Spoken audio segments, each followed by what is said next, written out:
Assalamualaikum warahmatullahi wabarakatuh. Ini adalah pertemuan yang kedua ya, dari materi peran Indonesia dalam perdamaian dunia.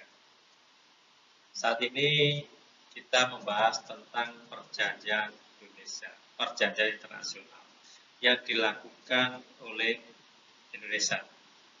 Jadi nanti termasuk juga manfaat-manfaat daripada perjanjian internasional. Oke, langsung saja kita mulai ya.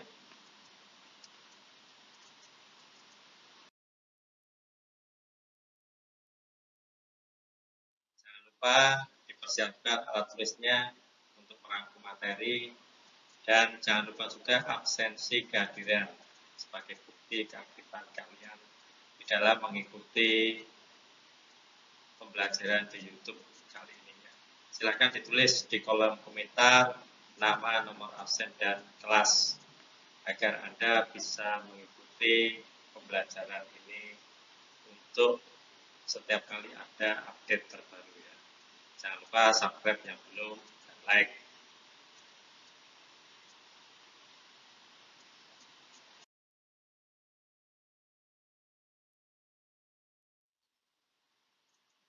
Tujuan pembelajaran kali ini adalah setelah siswa mengikuti pembelajaran, diharapkan siswa dapat menjelaskan makna perjanjian internasional.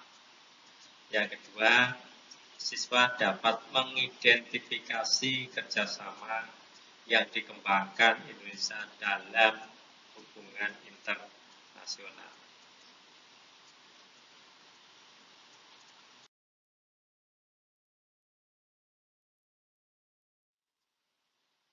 Perjanjian internasional yang dilakukan oleh Indonesia. Ini perjanjian internasional sangatlah penting bagi setiap negara. Karena setiap hubungan internasional diresmikan melalui sebuah perjanjian. Jadi semua hubungan internasional itu harus ada prosedurnya yang dilakukan setiap ada perjanjian. Dan perjanjian internasional adalah suatu ikatan hukum yang terjadi berdasarkan kata sepakat antara negara-negara sebagai anggota organisasi bangsa-bangsa dengan tujuan melaksanakan hukum tertentu. Jadi itu adalah pengertian daripada perjanjian internasional.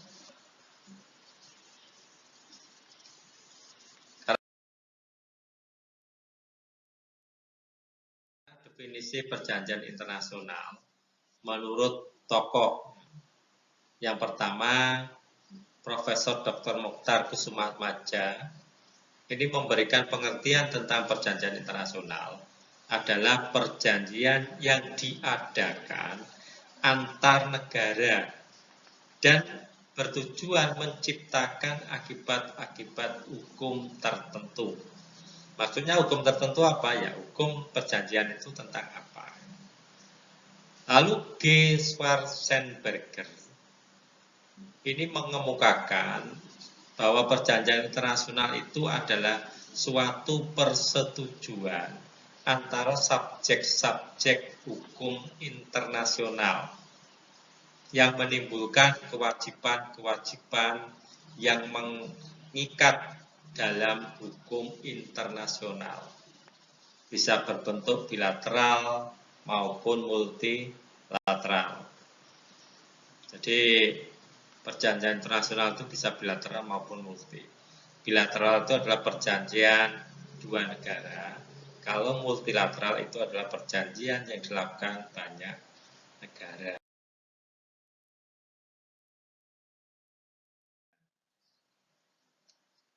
Lalu menurut Oppenheimer, perjanjian internasional adalah suatu persetujuan antar negara yang menimbulkan hak dan kewajiban di antara pihak-pihak yang mengadakannya. Menurut Missy Virelli, sebuah perjanjian merupakan perjanjian internasional apabila melibatkan dua atau lebih negara atau subjek internasional dan diatur oleh hukum internasional.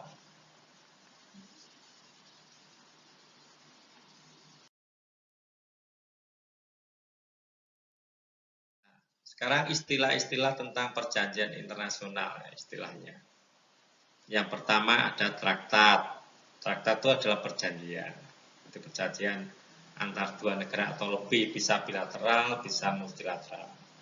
Lalu konvensi adalah persetujuan formal yang bersifat multilateral. Lalu ada protokol, maksudnya persetujuan tidak resmi yang pada umumnya tidak dibuat oleh kepala negara.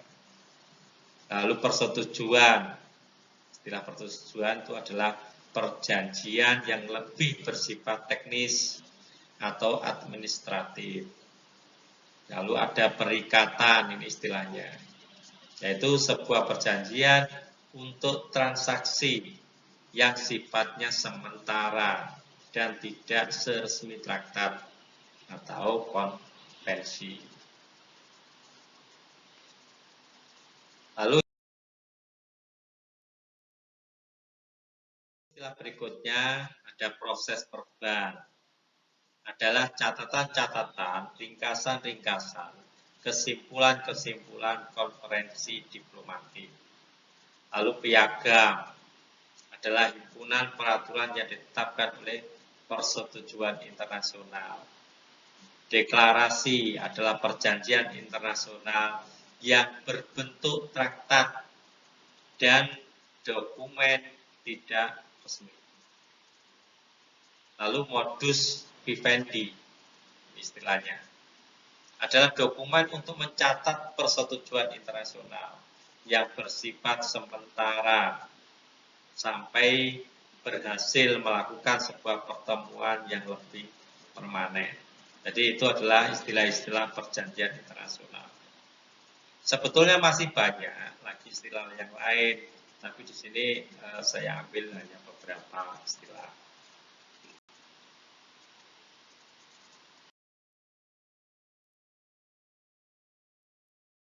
Seperti ini pertukaran nota, charter, fakta, ini juga merupakan istilah ya.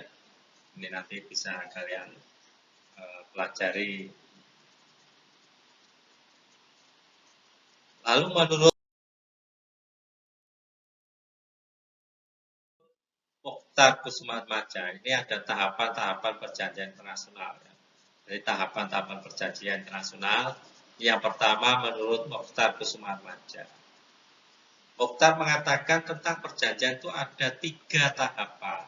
Yaitu yang pertama perundingan atau negosiasi. Negosiasi itu musyawarah.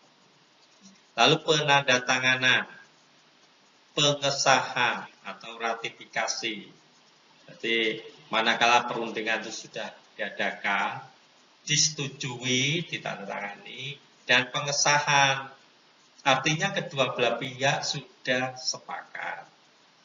Lalu yang kedua menurut Pierre Raymond, ada 2 tahapan perjanjian internasional, yaitu prosedur normal dan prosedur yang sederhana.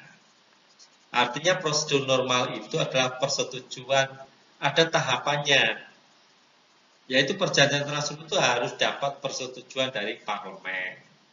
Lalu perundingan, penandatanganan dan ratifikasi, ini prosedur normalnya.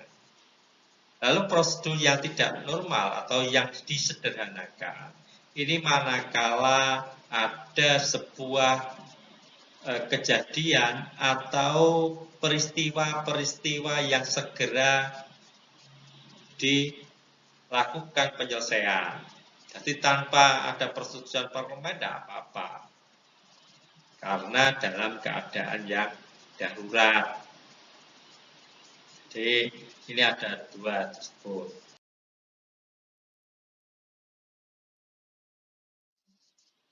Lalu tahapan perjanjian internasional menurut hukum Indonesia, hukum positif Indonesia, yaitu pasal 11 ayat 1 Undang-Undang Dasar 1945. Presiden dengan persetujuan DPR ini membuat perjanjian dengan negara lain. Artinya apa? Dampak daripada persetujuan itu itu kan menjadi sebuah undang-undang. Dan undang-undang itu dibuat oleh DPR, makanya harus perjanjiannya disetujui oleh DPR. Tanpa ada persetujuan DPR tidak bisa.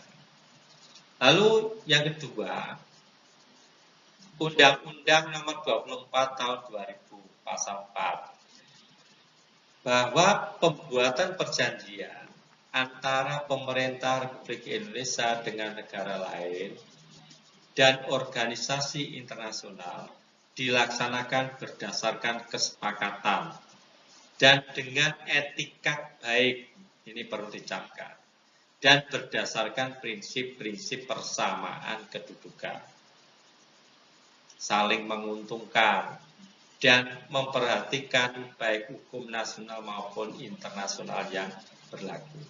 Ini sesuai dengan politik luar negeri kita yang disebut dengan bebas aktif. Jadi bebas menentukan, ini tadi tidak ada, harus saling menguntungkan, etikat baik, ini bebas aktif kita. Jadi harus saling menguntungkan kedua belah pihak. Lalu manfaat perjanjian internasional. Manfaat perjanjian internasional yang A, ini perjuangan konsep wawasan Nusantara. Ini manfaat bagi negara kita. Artinya untuk menjelaskan manfaat perjanjian internasional bagi Indonesia, yang paling tepat adalah dengan menjabarkan usaha Indonesia memperjuangkan wawasan Nusantara yang dilandasi konsep negara kepulauan. Jadi ketentuan yang paling penting dari Konvensi Hukum Laut, ini contohnya ya, dengan perjuangan konsep wawasan Nusantara, yaitu Indonesia diuntungkan yang pertama adanya pengakuan atas batas 12 mil sebagai laut teritorial. Lalu pengakuan batas 200 mil disebut dengan zona ekonomi eksklusif.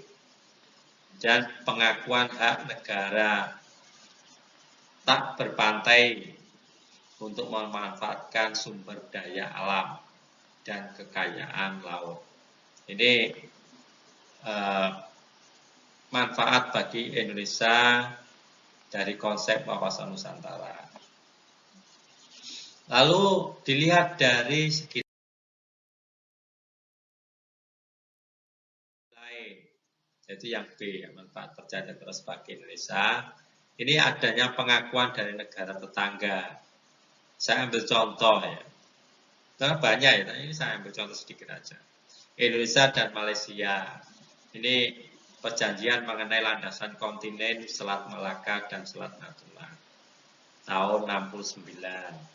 Lalu Indonesia dan Thailand, perjanjian mengenai landas kontinen Selat Malaka bagian utara dan Laut Andamandi Bangkok tanggal 17 Desember tahun 71.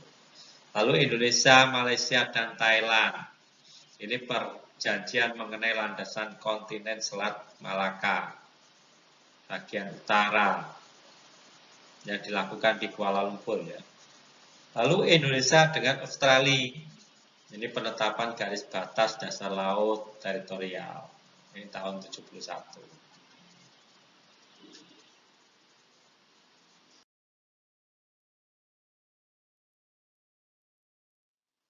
Lalu manfaat perjanjian internasional yang lain.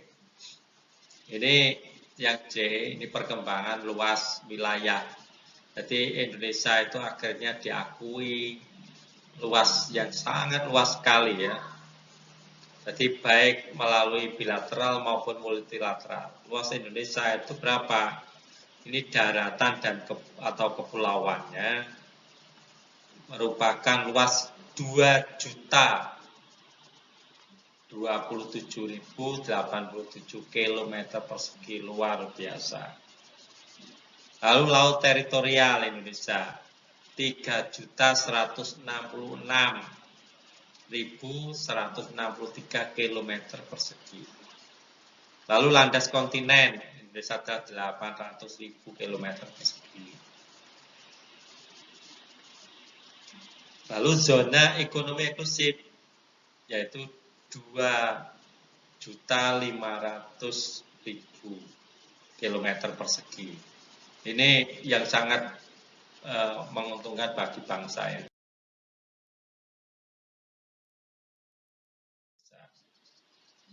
Lalu yang terakhir ya, jangan lupa tugas untuk diselesaikan. Tadi di atas sudah saya jabarkan tentang prosedur pembuatan perjanjian internasional menurut Pierre Premor, nanti kalian tulis. Lalu jelaskan manfaat bagi Indonesia, tadi juga sudah ya, dengan adanya pengakuan negara lain. Ini silakan nanti dikirim melalui GC. Mungkin ini yang saya sampaikan pertemuan kali ini. Jangan lupa jaga kondisi di era pandemi ini.